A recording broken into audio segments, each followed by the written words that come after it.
దైవ మర్మములు సహోదరుడు భక్తి సింగ్ గారి యొక్క అనుభవంలో దేవుడు ఆయనకు బయలుపరిచిన దైవ మర్మములు ఈ దినభాగము జనవరి 16 చదువుచున్నాను.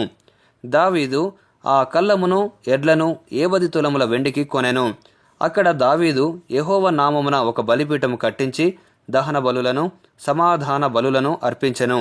యెహోవా దేశం కొరకు చేయబడిన విజ్ఞాపనలను ఆలకింపగా ఆ తెగులు ఆగి ఇశ్రాయేలులను విడిచిపోయెను.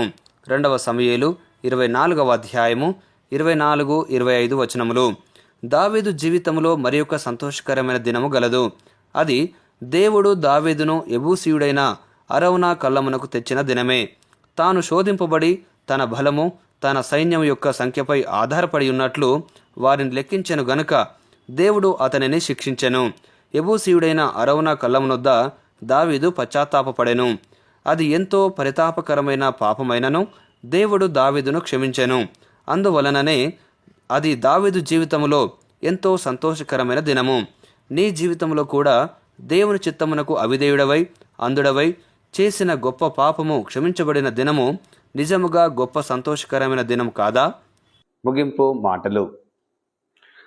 నేటి దినవాక్యం ద్వారా ప్రభు మనలను ఆత్మీయంగా నడిపించి సహాయపడి సమృద్ధిగా ఆశీర్వదించునుగాక.